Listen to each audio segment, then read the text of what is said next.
우리 기도하시면서 주일 예배 하나님 앞에 드리도록 하겠습니다. 기도하겠습니다. 하나님 아버지, 우리에게 주님의 거룩한 날 허락하시고 주님 전에 나와 함께 예배하게 하시니 감사합니다. 이 시간 하나님 좌정하여 주시고 예배 가운데 홀로 영광 받아 주시옵소서. 감사드리며 예수님의 이름으로 기도드립니다. 아멘. 우리 다 같이 일어나셔서 찬송 8장 함께 찬송하시겠습니다.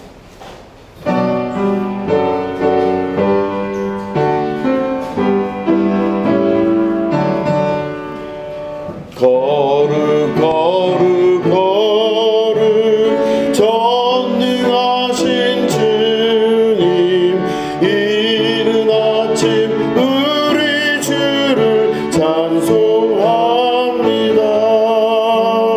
거룩 거룩 거룩 자비하신 주님, 성삼위일체 우리 주로다. 거룩 거룩 거룩 주의 보좌 앞에 모든 성도 면류관을 벗어드리네. 전군 전사 모두 주께 굴복하니 영원히 위에 계신 주로다. 거룩 거룩 거룩 주의 빛난 영광, 모든 죄인 눈 어두워 볼 수 없도다. 거룩하신 이가 주님밖에 없네. 온전히 전능하신 주로다. 거룩 거룩 거룩 전능하신 주님, 천지 만물 모두 주를 찬송합니다. 거룩 거룩 거룩 전능하신 주님, 성삼위일체 우리 주로다. 아멘. 여호와여, 의의 호소를 들으소서. 나의 울부짖음에 주의하소서. 거짓되지 아니한 입술에서 나오는 나의 기도에 귀를 기울이소서.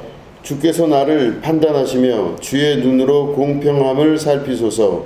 주께서 내 마음을 시험하시고 밤에 내게 오셔서 나를 감찰하셨으나 흠을 찾지 못하셨사오니 내가 결심하고 입으로 범죄하지 아니하리이다.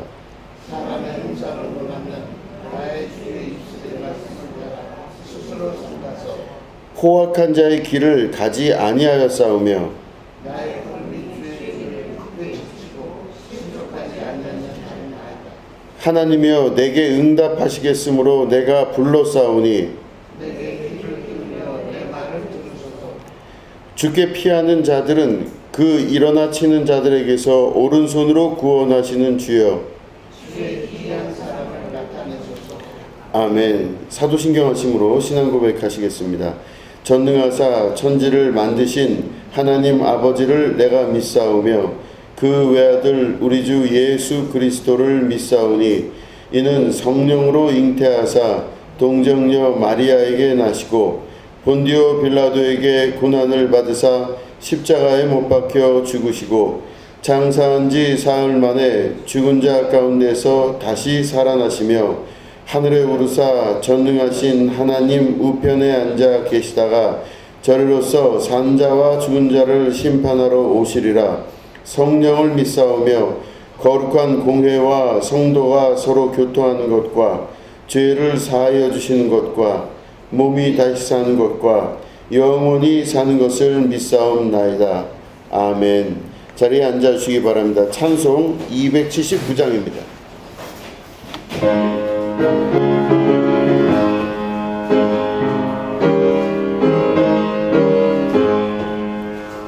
인내하신 구세주여 내가 비오니 죄인오라 하실 때에 날 부르소서. 주여 주여 내가 비오니 죄인오라 하실 때에 날 부르소서. 자비하신 보좌 앞에 꿇어 엎드려 자복하고 회개하니 믿음 주소서. 주여 주여 내가 비오니 죄인오라 하실 때에 날 부르소서. 주의 공로 의지하여 주께 가오니 상한 마음을 고치시고 구원하소서. 주여 주여 내가 비오니 죄인오라 하실 때에 날 부르소서. 만복 끄던 우리 주여 로하소서. 우리 주와 같으시니 어디 있을까. 주여 주여 내가 비오니 죄인오라 하실 때에 날 부르소서. 아멘. 드려진 예물을 위해서 기도하겠습니다. 하나님 아버지, 이 예물 드린 손길들을 하나님 기억하시고 일일이 안수하시며 하나님께서 그 모든 생활과 삶 속에 개입하시고 역사하셔서 하나님의 나라가 그곳에 임하는 축복과 은혜가 있게 하여 주시옵소서. 하나님 아버지, 우리 안에 나타나고 있는 여러 가지 것들이 문제가 아니게 하여 주시고 문제가 문제라고 느껴지는 모든 우리의 약함을 하나님 이 시간 보호하여 주셔서 우리가 모든 것 가운데 합력하여 선을 이루는 모든 것이 기뻐함으로 하나님의 응답으로 역사하시는 축복의 자리가 될 수 있도록 도와주시옵소서. 특별히 간절한 마음으로 주님 앞에 드린 예물들을 기억하여 주시고 안수하셔서 그 모든 것 가운데 주님의 축복과 개입하심과 역사하심의 은혜가 있게 하여 주시옵소서. 감사드리며 예수님의 이름으로 간절히 축복하며 기도드립니다. 아멘. 우리 하나님 말씀 함께 보시겠습니다. 에베소서 2장 1절부터 7절에 있는 말씀입니다.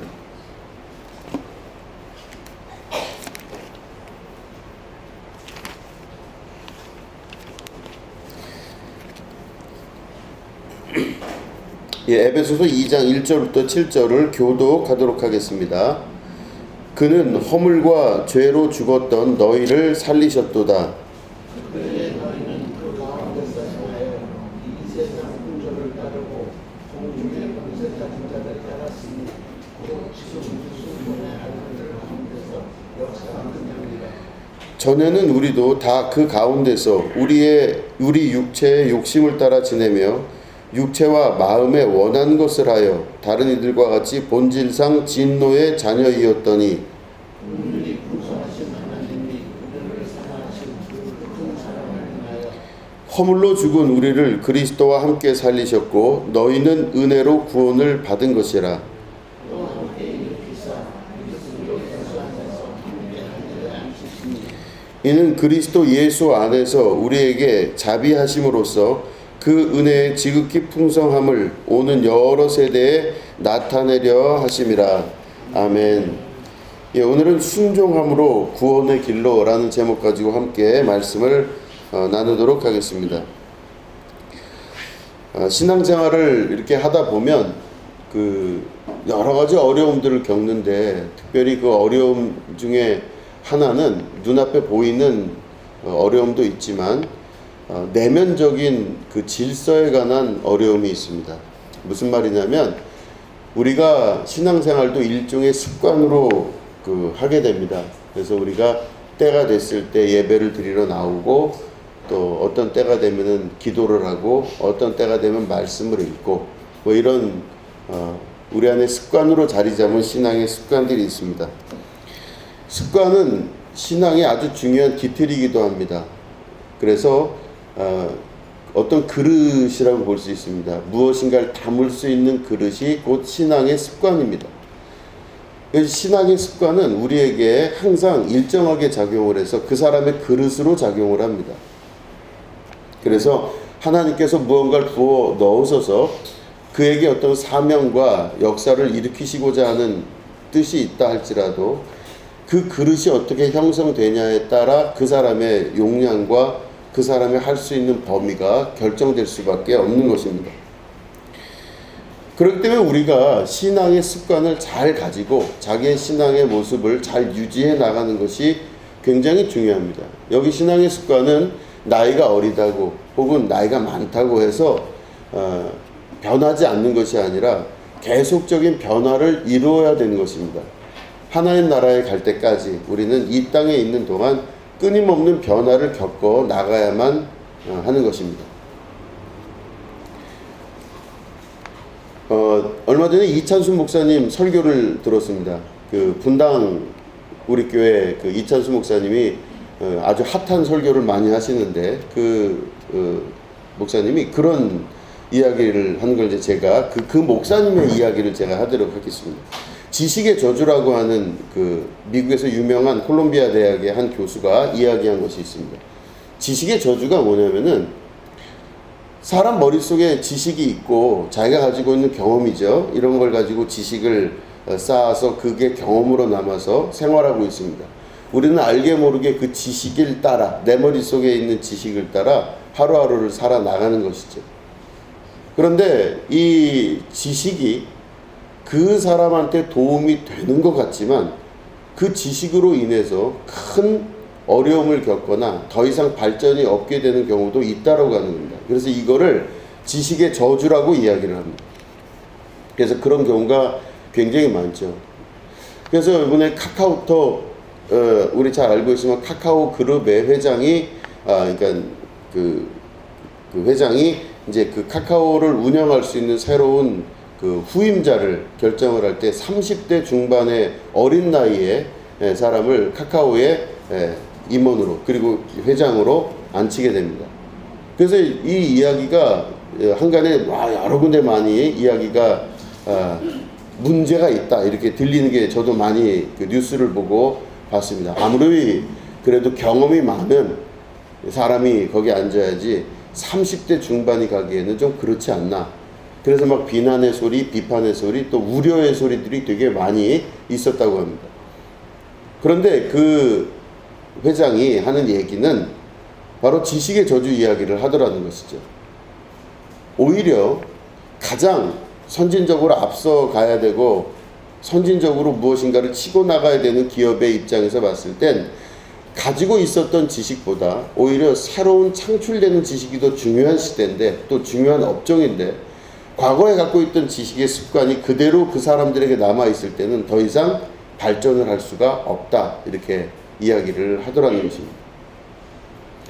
그 동일한 이야기가 이제 이찬수 목사 개인에게 있어서는, 이찬수 목사가 분당 우리 교회가 개척이 되고 나서 물론 여러 가지 좋은 점들이 많이 있었겠죠. 그런 마테리얼들이 충분히 있는 상태에서 이제 목회를 시작을 했는데, 그때만 하더라도 그 사람들이 이찬수 목사에 대한 굉장한 비판과 비난을 많이 했다라고 합니다.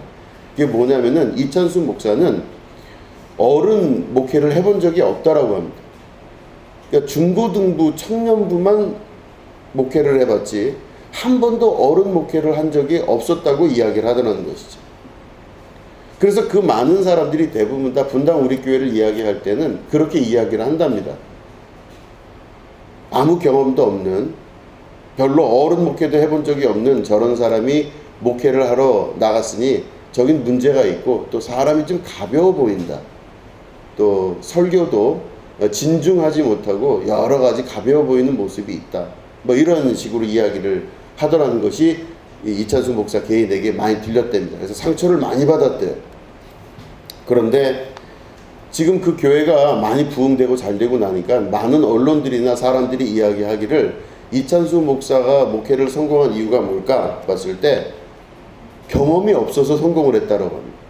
어른 목회를 해본 적이 없기 때문에 그 이찬수 목사가 성공을 했다, 이런 식으로 이야기했대요. 그러니까 참 이상한 건 똑같은 사람인데 어디서는 시작할 때 비난을 했던 내용이 나중에 보니까 잘 되고 나면 또 그게 칭찬할 수 있는 이야기가 되더라는 것이죠. 뭐 이제 이런 이야기가 이제 전개가 됐었는데, 제가 드리고자 하는 말씀은 그거보다 더 중요한 게 뭐냐면, 우리가 가지고 있는 생각의 틀들이 넓어지지 않는 것이 가장 큰 문제인 것입니다. 우리가 갖고 있는 습관 혹은 신앙의 습관도 자기가 가지고 있는 편안함의 틀 안에서 절대로 그 밖으로 넘어가지 않는 것이죠. 내가 갖고 있는 틀이 가장 옳고 당연하다고 생각하기 때문에 오늘도 우리는 이렇게 살고 있습니다. 이렇게 신앙생활하고 있고 이런 모습으로 살아가고 있는 것이죠. 그런데 그게 내 인생과 삶을 정말로, 그리고 나뿐만 아니라 내 주변 사람들을 변화시키거나 만들어 나갈 수 있는 힘이 될까? 전혀 그렇지가 않다라는 것입니다. 내 신앙생활의 틀이 넓어지거나 반드시 변화를 겪어야만 되는 것, 이게 바로 신앙의 틀을 바꾸는 아주 중요한 결단이 있어야 된다는 말씀인 것입니다. 사람들이 대부분 걸어가는 그 길은 기독교인이라 할지라도 교인이라 할지라도 우리나라에 그렇게 교회가 많은데도 특별한 일이 벌어지지 아니하고 계속해서 이 방향으로 나아가는 그 모든 것들, 이런 것들의 가장 중요한 이유가 또 혹은 원인이 뭘까 생각을 많이 해보게 됩니다. 저도 목회를 처음 나갔을 때가 2000년입니다. 근데 담임자로 처음 2000년에 목회를 나가게 됐을 때 여러 가지 생각을 많이 했습니다. 그때 2000년에 들어서면서 한국교회에 대한 수많은 이야기들이 부정적으로 작용할 때였습니다. 최고의 부정이었습니다. 그럴 때 앞으로 나는 어떻게 해야 되지? 어떤 목회를 해야 되며 누구랑 또 어떤 식으로 이 목회를 해나가야 될까 하는 그런 고민에 많이 빠지면서 생각을 많이 했었습니다. 근데 그로부터 어쨌든 횟수로만 쳐도 대략 23, 4년 정도의 시간이 흘렀습니다. 그래서 어떻게 해야 될까 생각을 해보는 그 많은 고민의 와중에 중요한 건 바로 뭐냐면, 그 사이에 제가 알게 됐던 공통적인 것들은 바로 뭐냐, 신앙의 형태와 내용이 잘 안 변한다는 것입니다. 성도들 사이에서 가지고 있는 성도들 한 사람 한 사람의 신앙의 모습이 혹은 형태가 혹은 생각이 잘 안 변해요. 정말로 20년, 30년, 40년 지나도 잘 안 변한다는 겁니다. 그럴 때 느껴지는 그 자괴감은 참 큽니다. 변화가 돼야 되는데, 혹은 사람이 변해야 되는데, 혹은 생각의 틀이 바뀌어야 되는데 하는 이런 여러 가지 것들의 변화에 가는 가능성을 항상 염두에 두고 목회를 해왔는데, 변화가 안 될 때 느껴지는 그 좌절감은 참 큽니다. 그리고 또 동시에 저도 저를 보게 됩니다. 너는 변했냐? 저도 참 그런 미미한 부분이 있다는 것을 깨닫게 될 때 참 여러 가지 마음속에 괴로움과 아픔이 있는 것을 경험하게 됩니다. 중요한 것은 바로 변해야 됩니다. 변해야 되고 내 그릇의 틀이 바뀌어야 된다는 뜻입니다. 내 그릇이 간장종지같이 조그맸다면 최소한 밥 공기 정도 수준으로 넓어질 수 있는 가능성이 충분히 존재한다는 것이고, 또 그거 이외에 다른 식의 모양의 변화가 충분히 가능하다는 것입니다. 그래서 신앙은 그 형태가 바뀌게 되는 것, 이게 굉장히 중요합니다. 자기의 본성과 본능대로 사는 것이 아니라 또 내가 알고 있었던 경험과 지식과 가지고 있었던 축적된 방식으로 사는 것이 아니라 하나님께서 나에게 새로 주신 생명으로서의 변화된 모습으로 살아갈 수 있어야 된다는 것입니다. 생각의 변화, 마음의 변화, 또 내 육신을 쳐서 복종시키는 습관의 변화가 있지 아니하고는 절대 구원의 길 속으로 들어갈 수가 없다라는 것입니다. 오늘 말씀 보시면은 그는 허물과 죄로 죽었던 너희를 살리셨도다 이렇게 시작을 해요. 우리 예수님께서 허물과 죄로 죽었던 우리를 살리셨다 이렇게 선포하고 있는 겁니다. 우리의 옛날 모습에 대해서 설명하기를 뭐라고 되어 있냐면 그때 너희는 그 가운데서 행하여 이 세상 풍조를 따르고 공중의 권세 잡은 자를 따랐으니 곧 지금의 불순종의 아들들 가운데서 역사하는 영이라 이렇게 서술하고 있습니다. 우리가 그 가운데서 행했다고 합니다. 예수님 믿기 전에는 예수님이 내 안에 주인으로 오시기 전에는 나는 사람들 사이에서 그 가운데서 행하고 이 세상 풍조를 따랐어요. 다 남들이 원하는 대로 남들이 가는 방향대로 그 풍조를 따랐다 이렇게 되어 있습니다. 그리고 더 구체적으로 설명하는 건 공중의 권세 잡은 자, 그건 마귀를 말하는 것이죠. 마귀를 따랐다라고 이야기하고 있습니다. 그러니까 이 세상 풍조를 따르고 사람들 가운데 살면서 마귀를 따른 거예요. 근데 마귀를 따른다고 대놓고 내가 하는 사람이라면 큰일 나는 거죠. 내가 마귀를 따르고 있다는 것을 사람들이 모르고 있다는 겁니다. 우리가 마귀를 따르고 있다는 것에 대해서 전혀 모르고 있다는 뜻이에요. 우리 머릿속에서는 나는 주님을 따르고 예수님 따른다고 이야기하지만 실제로 이 말씀을 깊이 묵상하다 보면 나는 예수님을 따른다고 말을 하지만 실제로는 마귀를 따른 거예요. 공중의 권세 잡은 자를 따라갔던 것입니다.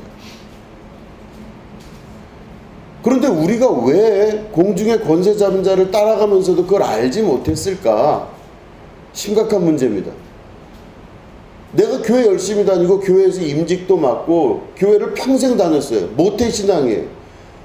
내가 이 교회에서 혹은 다른 교회에서도 평생 신앙생활하면서 나는 마귀를 따른 적이 없어요. 나는 주님 말씀 따라 살았고 주님 말씀에 의지하여 내가 살았다고 생각했는데 아니에요. 에베소서 2장을 보면 사람들이 그걸 인지하지 못했다고 볼 수 있는 것입니다. 결과가 왜 어떻게 나오냐면요. 하나님을 따르지 아니하고 마귀를 공중권세 잡은 자를 따른 자의 특징은 바로 뭐냐면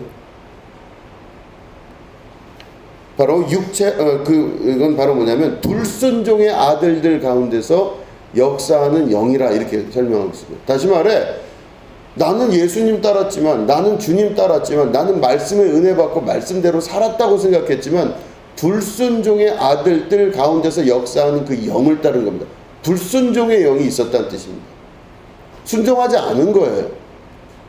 무슨 말해도 아예 먹혀들지가 않는 겁니다. 다른 말로 하면 불순종의 아들들은 변하지 않는 겁니다. 전혀 변할 생각도 없고 변하지도 않고 앞으로도 변할 의지가 없는 거예요.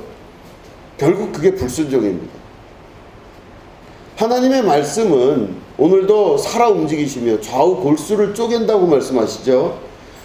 좌우 골수를 쪼갠다는 것은 여러분 이스라엘의 역사를 보면 제사를 하나님께 드릴 때 동물을 잡을 때 배를 가르고 그 다음에 뼈를 부서뜨려요. 이 척추뼈에 붙어있는 갈비나 이런 것들을 다 일일이 부서뜨려요. 그리고 피와 내장과 겉 껍데기 가죽은 벗겨가지고 밖에서 태워버립니다. 그리고 살이 남고 거기에 다시 또 척추뼈를 갈비뼈를 자른 다음에 척추뼈를 8개로 다 잘라버려요. 그럼 아니 제사를 드릴 때 하나님 앞에 이미 죽은 동물인데 뭘 그렇게까지 자르시나. 그리고 나서 그거를 번제로 하나님께 다시 불을 태워서 올려보내드립니다. 이게 왜 그럴까? 근데 하나님의 말씀이 뭐라고 그랬죠? 우리 좌우 골수를 쪼갠다 그랬습니다. 우리 척추뼈를 자른다는 얘기예요. 쉽게 말해. 그게 왜 이렇게 연결이 되냐면요. 그 척추뼈를 자르는 그 문화 행태의 결론은 더 이상 재생 불가능하고 살아날 수 없다 이걸 표현하는 뜻입니다. 아예 죽었는데 죽은 게 확인돼서도 더 이상 붙어 있을 수가 없는 거예요. 그러니까 2번 다시 그 모습으로 돌아가지 않는다는 것. 이 동물은 어떤 방식으로도 무슨 수를 썼어도 두 번 다시 그 옛날 모습으로 돌아갈 수가 없다. 이 뜻이 바로 좌우 골수를 쪼개는, 척추를 쪼개는 번제 양식에서의 핵심이에요. 예수님 믿고 변화받았다는 그 뜻은 바로 뭐냐면 좌우 골수를 쪼개고 부셔뜨려서 그 사람이 과거로 돌아가고 싶어도 돌아갈 수가 없게끔 되는 것. 그래서 하나님 앞에 내 자신을 번제물로 드려서 더 이상 과거와 옛사람으로 돌아갈 수 없게끔 하는 것. 이게 바로 그 말씀의 진짜 뜻입니다. 하나님의 말씀은 좌우의 나리선 검과 같아서 우리의 폐부를 찌르고 좌우 골수를 쪼개기까지 하며, 사실은 그 말씀의 뜻이 그런 뜻이에요. 그런데 좀비처럼 다 살아납니다. 예수님 믿고 결단하고 산다고 결심하고 나는 아무런 부담 없고 아무런 문제 없이 열심히 내 나름대로 살고는 있는데 다 좀비처럼 살아나요. 조금 후에 다시 또 살아나요. 분명히 죽었는데 다시 살아나요. 내장 피 껍데기 다 벗겨갖고 있는데 다시 살아나 버리는 거예요. 옛 모습 그대로 아무리 죽어도 죽질 않아요. 아무리 해도 이 죽은 동물이 죽어버리지 않고 다시 살아나는 좀비처럼 살아가게 되는 게 신앙인들의, 특별히 현대를 살아가는 한국교회 신앙인들의 전형적이고 당연한 모습입니다.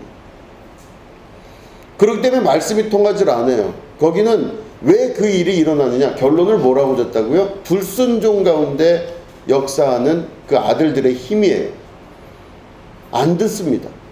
그러니까 안 변할 생각이에요. 어차피 변하지 않을 생각이 그 마음에 있는 상태에서 예수를 믿겠다고 결심하는 것이죠. 오히려 그래서 말씀의 가장 중요한 기축은 축복과 은혜, 이게 아주 큰 역할을 합니다. 복 주신다, 하나님이 무언가 잘 살게 해주신다, 성공하게 하신다, 이런 역사를 계속 만들어내는 한국교회의 지금까지 부흥의 모습이 이런 모습이었어요. 그런데 진짜로 하나님의 말씀 앞에 서서 우리가 변화가 돼야 되겠다라는 생각을 잘 안 하게 됩니다. 또 그게 역사같이 돼가지고 교회에 당연한 것처럼 되고 있어요. 여러분, 교회는요, 한 사람이 그냥 서 있는 게 아닙니다. 한 사람이 있으면 그 사람하고 똑같은 사람이 옆에 만들어지게 돼 있어요. 닮아간다는 뜻입니다. 교회에서 그렇게 하면요, 당연히 옆에 사람들이 그렇게 하게 돼 있어요. 그렇기 때문에 뭘 가르쳐서 뭘 깨우쳐서 아는 것이 아니라 그렇게 하게 돼 있어요, 원래. 그럼 교회는 평균을 유지하기 시작합니다. 교회에서 찬송 한 명이 안 하면요, 다 안 해요, 찬송. 교회에서 여러분 성경 교독 같이 할 때 안 하기 시작하잖아요. 그 사람들이 반 이상 넘어가면요, 절대 교독할 때 목사 혼자 하지 같이 안 해요.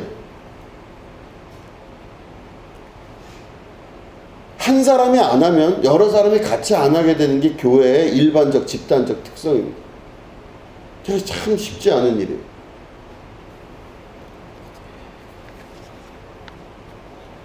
왜 그렇게 되느냐? 우리 안에 있는 불순종의 영의 역사가 계속해서 나타나기 때문에 그렇습니다.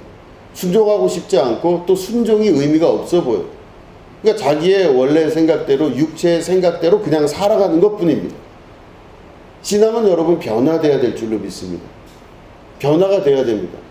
마지막까지 내 목숨이 다하는 그 순간까지 온전한 신앙의 모습으로 변화될 수 있도록 계속 변화가 돼야 됩니다.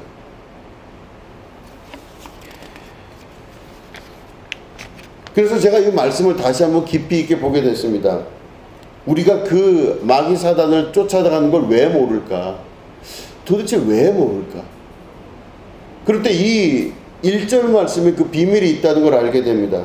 1절 말씀을 제가 다시 읽어보면, 그는 허물과 죄로 죽었던 너희를 살리셨도다, 이렇게 되어 있어요. 우리가 죽었는데 그 죽은 이유가 두 가지로 되어 있어요. 하나는 뭐라고요? 허물. 하나는 죄예요. 허물과 죄라고 하는 한국어로 번역이 되어 있습니다.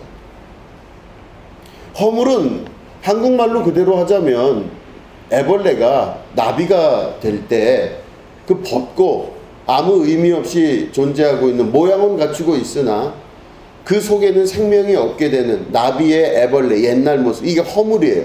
그 허물을 벗어야 나비가 나비처럼 되는 거겠죠. 그럼 허물은 겉모양은 취하고 있으나 속은 아무것도 없는 것을 허물이라고 그럽니다. 아주 정확하고 멋진 번역을 해놨습니다. 겉모양으로는 애벌레 모양을 갖고 있어서 누가 봐도 애벌레. 이야, 이거 애벌레입니다. 근데 그 속에 애벌레가 진짜로는 없는 거예요. 이게 허물입니다. 허물과 죄로 죽었는데 사람이 죽은 이유가 우리가 죽은 이유를 두 가지로 허물하고 죄 때문에 우리가 죽었다 이렇게 말씀하고 있습니다. 그래서 제가 이 허물을 찾아봤습니다. 허물을 찾아봤더니 히라버는 파라프토마라고 이야기합니다. 파라프토마. 이게 바로 허물이라고 합니다. 파라프토마가 두 가지 뜻이 있는데 하나는 바로 뭐냐면 영어로는 트레페스라 그러면 트레스페스라 그래서 어긋나서 가는 거예요. 어긋나서. 그러니까 이쪽으로 가야 되는데 길을 잘못 들어가는 것을 바로 트레스페스. 다시 말해 여기 허물이라고 번역된 그 단어가 바로 옆으로 잘못 길을 간 거예요. 이게 허물이래요. 이게 왜 그렇게 중요하냐면요. 이 말씀이 쓰여졌던 그 지역이 이스라엘이잖아요. 사막이 많은 나라입니다. 사막에서는요, 길을 잘못 들면 옆으로 가면 죽을 수도 있대요. 제때에 제 시간에 그곳에 도달해야 되는데 그렇지 못하면 오아시스를 발견하지 못하거나 물이 떨어지게 되면 이 사람은 꼼짝없이 죽어요. 낮에는 50도가 넘는 날씨고 사막의 날씨고 밤에는 막 영하로 떨어지는 그런 날씨이기 때문에 온도 차가 급격함과 동시에 여러 동물들이나 이런 그 무서운 해충들이 있어서 전갈 이런 해충들이 있어서 물려 죽을 수 있는 가능성이 아주 높다고 합니다. 사막에서 길을 잘못 들면 그래서 죽을 가능성이 높아요. 근데 이 허물이라고 하는 말을 트레스페스라 되고 파라푸토마라는 단어를 보면 잘못 길을 드는 사람을 바로 파라푸토마라고 얘기해요. 잘못 길을 드는. 여러분, 이 사막에서 잘못 길을 들었다는 것 자체가 이미 죽음이라는 뜻하고 똑같은 뜻입니다. 우리가 왜 우리가 죽을 수밖에 없었냐, 영적으로 죽을 수밖에 없었냐, 바로 1절의 기록을 보면 우리가 허물, 다시 말해 우리가 잘못 길을 들었기 때문에 죽었다고 하는 것입니다. 잘못 길을 들어서 더 깊은 뜻은 뭐냐면 잘못 길을 들어서 죽거나 혹은 잘못 길을 들면요, 그 당시 고대에서는 다른 사람의 땅을 허락받지 않고 들어가는 것을 바로 파라페토마라고 얘기를 하는 거예요. 잘못된 길을 들어간다는 게 무슨 남의 땅에 그냥 허락받지 않고 들어가 버리는 거예요. 남의 땅에 허락받지 않고 들어가게 되면 어떤 일이 벌어지냐? 그 사람은 범죄자예요. 근데 자기는 잘못 알고 들어갔을 뿐인데 남의 땅에 허락받지 않고 들어갔다는 게 강조가 되면 순식간에 자기도 모르는 사이에 죄인이 되고 마는 것입니다. 남의 땅에 들어가 버린 거예요. 나는 의도가 있거나 의지가 있어서 그런 게 아닌데 그냥 그렇게 들어가 버린 거예요. 그렇게 되면 고대에서는 다른 사람이 그 자기 땅에 들어왔을 때는 파수꾼들을 시켜서 화살을 쏘거나 혹은 다른 사람들을 데려다가 그 사람을 죽이게 되는 일이 있게 됩니다. 첩자일 수도 있고. 그리고 신분증도 없는 사회에서 그 사람이 누군지를 어떻게 확인합니까? 그래서 사막 같은 데서, 광야에서 사람을 만나는 것은 엄청 무서운 일이고 괴로운 일이에요. 여러 사람들이 같이 가거나 그 닦여진 길로 가지 않으면 안 되는 거예요. 그런데 그 닦여진 길이 아니라 옆에 길로 가버렸다면요, 그 사람은 죽임을 당할 가능성이 아주 높다라고 하는 뜻입니다. 근데 이 단어를 바울은 사용했습니다. 우리가 죽은 이유가 바로 그 때문에 그걸 죽었대요. 우리는 지금 다 알고 있는 것 같아요. 내가 가는 길이 맞는 것 같죠. 그런데 내가 가는 길이 맞는 것 같은데 사실은 그 길이 맞는 길이 아니라는 거예요. 심지어 그거를 뭐라고 얘기해요? 공중의 권세 잡은 자를 따라갔다고 얘기하고 있습니다. 여러분, 이 이야기를 맞춰보면 공중의 권세 잡은 자를 나는 따른 적이 없다 그러잖아요. 근데 공중의 권세 잡은 자가 마귀잖아요. 마귀를 성경에서 뭐라고 표현하냐면요, 거짓의 아비 이렇게 이야기해요. 마귀는 거짓의 아비인데 그 거짓의 아비의 정확한 뜻은 계속 변해요. 진짜같이 광명의 천사처럼 다가서요. 그래서 진짜같이 이야기를 하고 진짜같이 마음속에서 역사해요. 그러니까 이 사막의 길을 잃은 사람들, 남의 땅에 들어가서 죽임을 당하기 직전에 있는 많은 사람들에게 거짓의 아비가 나타나서, 마귀가 나타나서 이 길이 진짜다, 이 길이 맞는 것이야, 네가 선택한 건 하나도 틀린 게 없어, 네 머릿속에 생각하는 모든 게 하나도 틀린 게 없어, 다 맞아, 이러면서 힘을 실어주고 용기를 주고 그 길로 갈 수 있도록 계속 이끌어 가게 되는 것입니다. 그렇게 해서 우리가 죽임을 당했다 이렇게 말씀하십니다. 허물로 죽어버렸다 너희가. 파라프토마, 잘못된 길로 갔는데 거짓의 아비인 마귀에게 속아서 항상 거짓말로 광명의 천사처럼 나타나서 이렇게 하면 될 것 같다고 부드럽고 매너 있고 센스 있게 이야기하고 세련되게 이야기해서 어딜 봐도 마귀 같지가 않고 어딜 봐도 나를 도와줄 것 같은 지혜로운 그 존재, 그 존재에게 속아서 쭉 쫓아온 겁니다. 그런데 예수님께서 그렇게 해서 잘못 길을 든 우리들을 살리신 겁니다.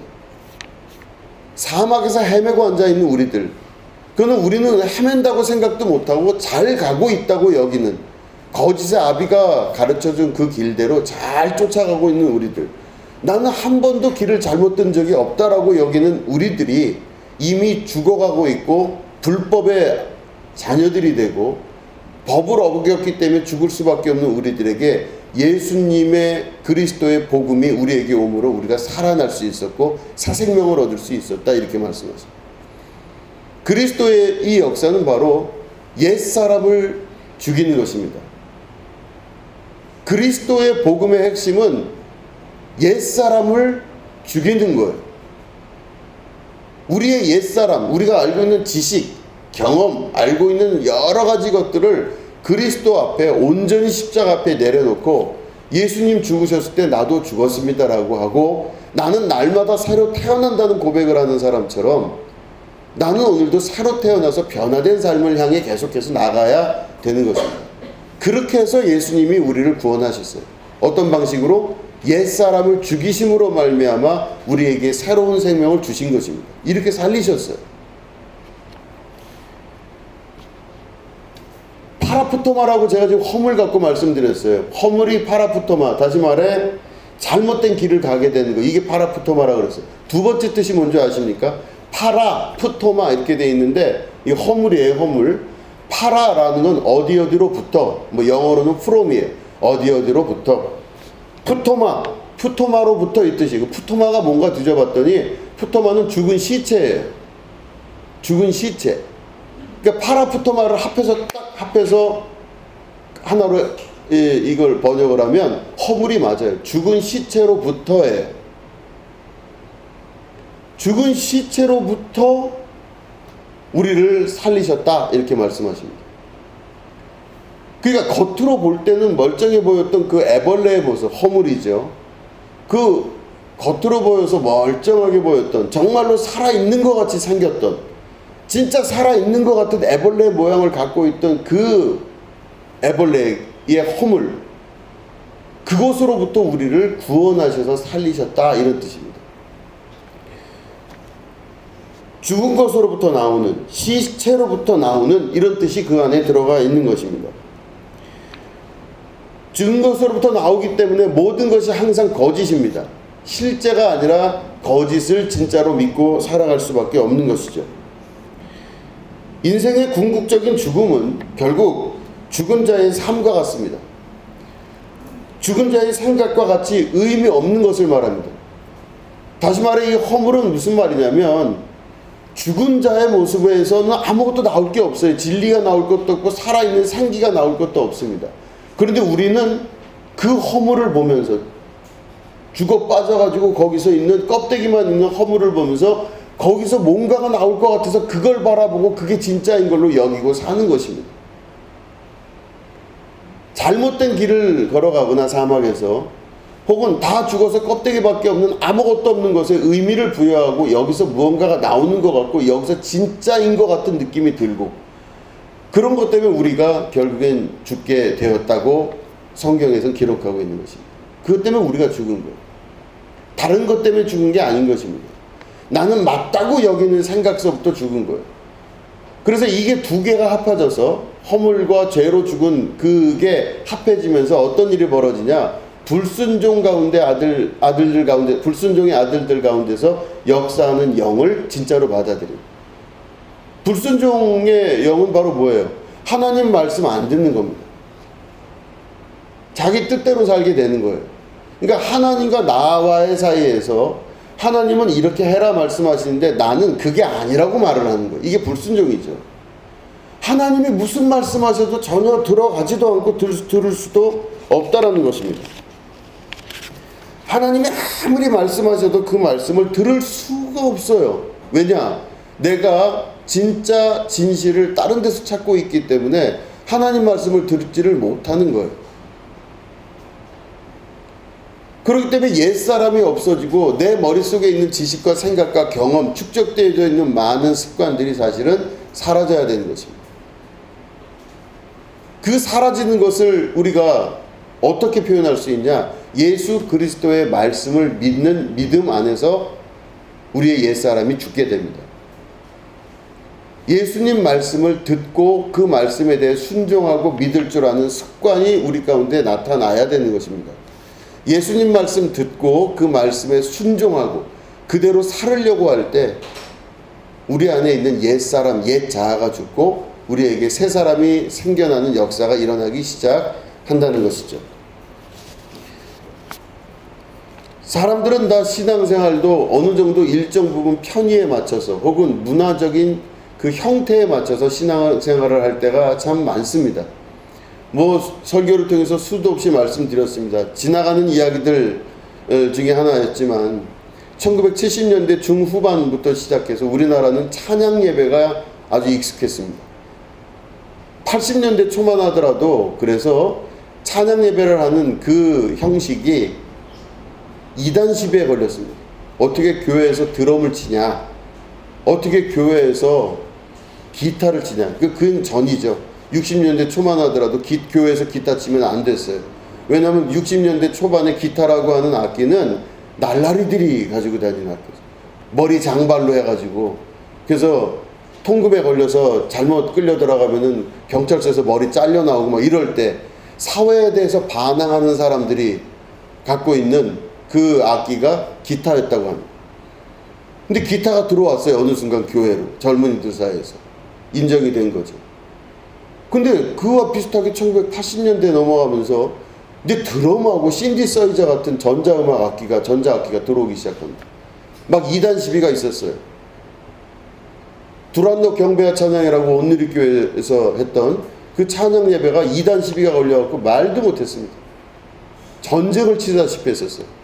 찬양 예배는 형식이 없고 그거는 말세에 나타나고 있는 영적인 문제들이다.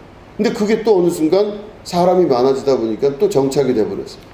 교회마다 드럼을 안 들어내면 안 될 정도로 드럼이 다 들어왔습니다. 신디사이저를 사기도 했어요. 그런데 그 모든 것들이 다 지나가고 난 다음에 이제 찬양 예배가 다 없어지기 시작했어요. 별로 보이지가 않아요. 그런 곳이. 옛날과 같이 제가 있었을 그때 80년대 90년대만 해도 이렇게 없진 않았어요. 엄청 많았거든요. 근데 서서히 다 사라지기 시작했어요. 근데 그것마저도 우리가 객관적으로 좀 볼 수 있어야만 됩니다. 여러분 보시면 2절 말씀을 좀 보시기 바랍니다. 그때 너희는 그 가운데서 행하여 이 세상 풍조를 따르고 되어 있습니다.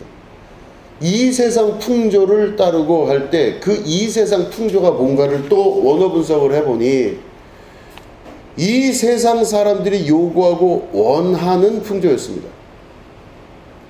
사람들이 교회에게 바라는 요구가 있고 사람들이 이제는 기타 정도는 들어와야 되지 않겠냐 이야기를 합니다. 근데 옛날 목사님들은 그거 이해를 못했어요. 어디 감히 이 거룩한 교회에 기타가 들어오느냐.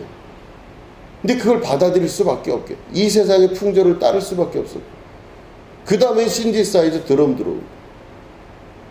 그러면 도대체 근본이 뭐고 근원이 뭔가를 찾아야 되는데 그게 다 망가지고 무너지고 뭐 한때는 뭐 부흥회가 뭐 전국에서 뭐 한 30년 이상 그 역사가 나타났죠. 전국의 부흥사들이 막 난리가 아니었던 때가 있었어요. 부흥 목사님만이 진짜 목사님 같은 시기. 이게 부흥회를 막 해. 그러니까 우리 한국 교회가 대부분 보면은 자세히 보면 또 뒤를 돌아보면 그런 이 세상 풍조를 따랐다고 하는 것에 부인할 수 없는 증거들이 너무 많습니다. 뭘 따르는 것이 맞을까? 어떤 것이 진짜일까를 따져봤을 때 이 세상 풍조를 안 따랐다고는 말할 수가 없습니다. 왜냐하면 이 세상 풍조를 따라야만 되는 것은 사람들의 편의가 그 속에 있기 때문에 그럽니다. 자기들이 보기에 또 느껴지기에 뭔가 교회라면 좀 세련돼 보이기도 하고 교회라면 이래야 된다라고 하는 자기들 나름대로의 갖고 있던 경험, 자기들 나름대로의 지식, 교회에서 그래도 이 정도는 돼야 되지 않겠냐라고 하는, 그래도 음악 하려면 신티사이저 정도는 돼야 되지 않겠냐, 찬양 예배를 드리는데 드럼 정도는 있어야 그래도 이게 은혜롭지 않겠냐, 이게 이렇게 하면서 살아왔던 모든 것들을 뒤돌아보면 우리들이 갖고 있던 경험들, 세상에서 바라봤던 세상의 많은 문화 속에서 경험하고 느꼈던 많은 것들이 교회 안으로 속속 들어오기 시작한 것입니다. 어찌 보면은 인터넷 교회라고 해서 저희 교회도 유튜브에 설교를 올리긴 합니다만 이런 모든 것들도 세상의 풍조와 크게 다르지 않은 모습이 아닐까 이렇게 생각이 들기도 했습니다. 물론 진짜 모습이 뭔가는 더 깊이 연구하고 찾아봐야 되겠죠. 자, 그럴 때 여러분 우리가 다시 한번 이 모든 것들에 대해서 다시 한번 좀 돌아볼 수 있으면 좋겠습니다. 진짜 신앙생활은 무엇이며, 교회는 무엇이며, 말씀은 무엇이며, 나는 누구인가, 이런 부분에 대한 질문을 스스로 좀 해봐야 되지 않겠습니까? 나는 지금 잘하고 있는 것 같은데, 나는 지금 아주 스마트하고 아주 엘레강스하게 멋지게 신앙생활하고 있는 것 같은데, 혹은 사회생활하고 있는 것 같은데, 나라는 사람을 좀 말씀에 비추어서 봐야 되지 않겠습니까? 내가 진짜 말씀에 비추어서 나를 바라보게 되면 달라지게 됩니다. 내가 지금 어떤 모습인지, 나는 누구인지 기준 없이 볼 때는 한없이 맞는 것 같지만 말씀에 비춰보면 달라지는 거예요. 말씀에서는 결론적으로 얘기하면 예수님은 그렇게 말씀하십니다. 너의 옛 생각과 옛 사람을 다 십자가에 못 박으라 말씀하십니다. 죽어라 이 뜻이에요. 그리고 새로운 생명을 얻어서 새로운 신앙의 모습 가운데로 들어가라, 그렇게 말씀하고 계시는 것입니다. 제가 말씀 준비하면서 신명기 27장을 봤습니다. 거기는 뭐가 나오냐면요, 모세가 하나님으로부터 음성을 듣는데 너희가 가나안 땅을 들어가면은 거기서 이제 에발산하고 그리심산이 있게 됩니다. 그 시돈 땅 그러니까 예루살렘으로부터 북쪽에, 이스라엘 북쪽에 그 가나안 땅이 있는데 거기에 에발산하고 그리심산이 있는데 거기 가서 너희들이 나에게 단을 쌓아라 이렇게 명령을 하세요. 물론 모세는 그 땅을 못 들어가고 여호수아가 들어갑니다.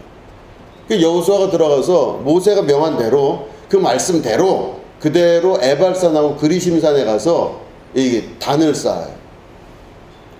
그 에발산 그리심산은요, 한 산에서는 축복을 하고 한 산에서는 저주를 하는 거예요. 그래서 이스라엘 12지파 중에서 6지파씩 나누어서 저주와 축복을 동시에 하는, 그게 에발산하고 그리심산이에요. 그런데 하나님이 참 이상한 요구를 하십니다. 뭐라 그러시냐면 너희들은 거기서 절대로 단을 쌓을 때 쇠 연장을 대지 말지니라 그래요. 쇠 연장을 대지 말래요, 이 단 쌓을 때. 그리고 뭐라고 또 설명은 부가적으로 하시냐면 너는 다듬지 않은 돌로 내 하나님 여호와의 제단을 쌓고, 이렇게 돼 있어요.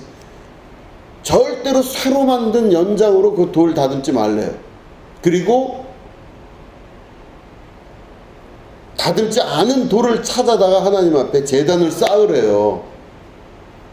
여러분 생각해 보세요.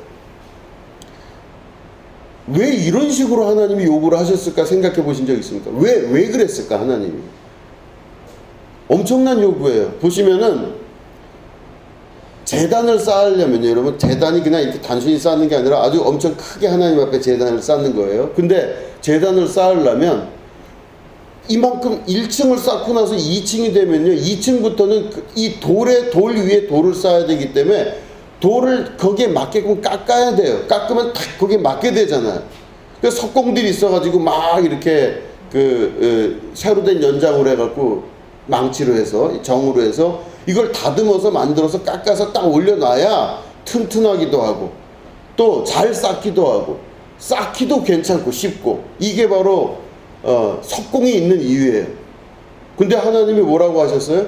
절대 그거 하지 말라 그랬어요. 새로 된 연장으로 돌을 만들지 말고 또 어떤 방식이든 다듬지 말라 그랬어요. 그 말은 너희들이 돌아다니면서 거기에 맞을 만한 돌이 자연 그대로 있으면 그대로 가져다 그걸로 쌓아라, 이런 뜻이에요. 그러면 하나님의 생각과 사람의 생각 중에서 하나님의 생각대로 만약에 하면요, 이 단의 건축이 제대로 안 돼요. 어딜 봐도 이거는 어설퍼요. 아니, 다듬어서 깨끗하게 딱 만들어서 딱 규격에 맞춰 넣어야 이게 튼튼한 거죠. 그러면 어느 방식으로 보더라도 사람의 방식이 맞아요. 사람들은요, 돌로 까서 연장으로 만들어서 이렇게 해야 돼.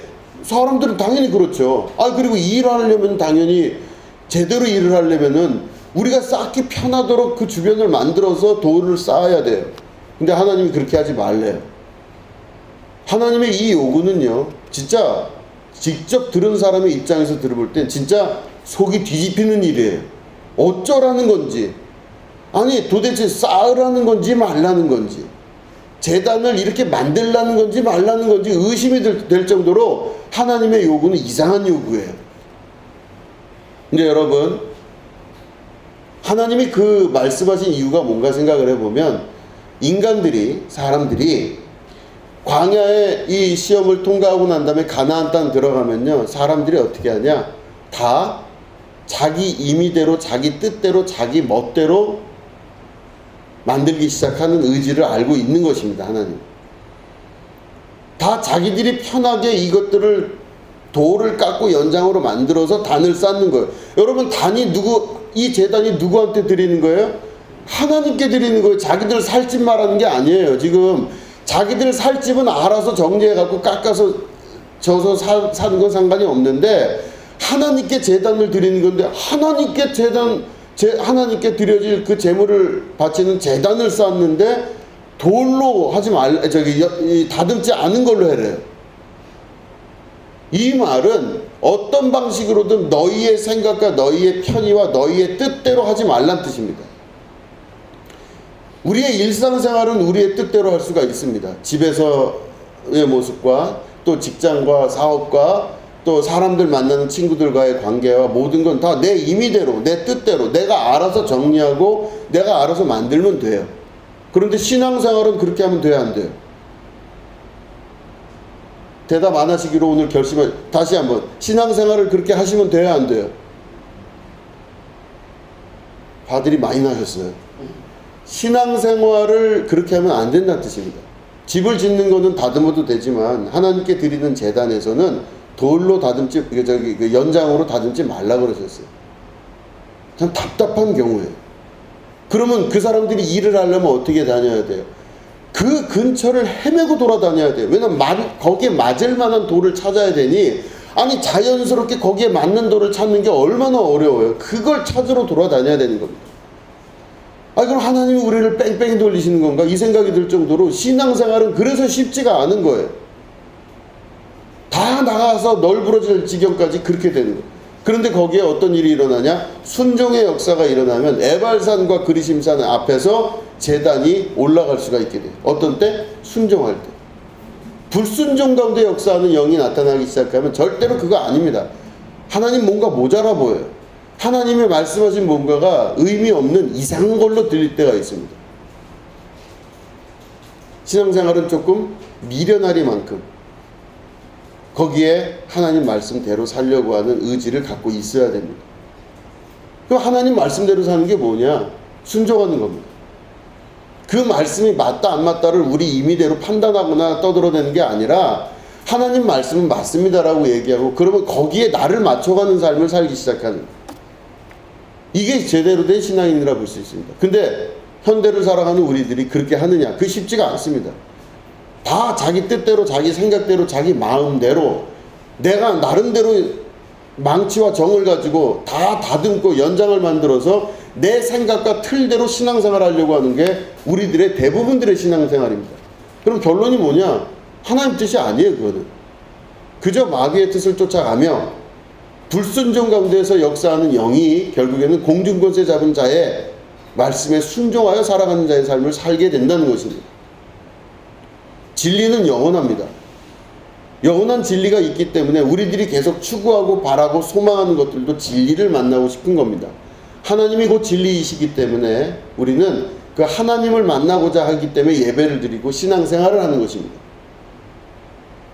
여러분, 우리가 이 믿음 가지고 살아갈 때 자기의 그릇을 넓히시고 자기의 그릇을 조금 더 크게 만들고 하나님이 나를 사용하고자 하실 때 하나님의 사용함에 합당한 자의 삶으로 나를 만들어 드린다면 부어주시는 분은 하나님이시기 때문에 하나님이 언제든 나를 들어서 하나님 뜻 안에서 사용하실 수가 있게 되는 것입니다. 그럴 때는 가장 중요한 것은 주님의 말씀에 순종하고 불순종 가운데 역사하는 영이 아닌 순종의 역사를 함으로 그 안에 다듬지 아니한 돌들을 모으는, 정말 미련맞아 보이는 이스라엘의 순종함 같이 그 돌을 찾아다니는 우리들이 되어야 될 줄로 믿는 것입니다. 힘들지만 같이 가야 될 길이기 때문에 교회가 존재하는 것이고, 힘들지만 그 말이 맞다고 믿음을 가지고 살아가는 우리들이기 때문에 그 말씀에 순종하여 오늘도 신앙생활 하는 것입니다. 자기를 쳐서 복종시킨다는 것은 육체의 욕구를 쫓아가지 아니하고 영의 욕구를 쫓아가는 것입니다. 여러분들, 그런 삶을 사심으로 주님 안에서 승리하시는, 반드시 승리의 역사가 일어나는 여러분 되시기를 주님의 이름으로 축원합니다. 기도하겠습니다. 하나님 아버지, 우리의 신앙생활이 주님의 거룩한 뜻에 순종함으로 나타나는 은혜가 되게 하여 주시옵소서. 불순종의 영 가운데 역사하는 그 이야기들과 세상 풍조를 쫓아가지 아니하게 하시고 하나님의 말씀에 순종할 줄 아는 주님의 백성 되게 하여 주시옵소서. 우리가 우리를 쳐서 복종시켜서 그리스도의 거룩한 뜻 안에서 합력하여 선을 이루게 하여 주시옵소서. 지금은 우리 구주 예수 그리스도의 은혜와 하나님 아버지의 지극하고 무궁하신 사랑과 성령님의 감화감동 축복교통 역사하심이 오늘 예배 가운데 함께하는 주님의 거룩한 백성들 위에 지금부터 영원히 함께 하옵시기를 간절히 축원하옵나이다. 아멘.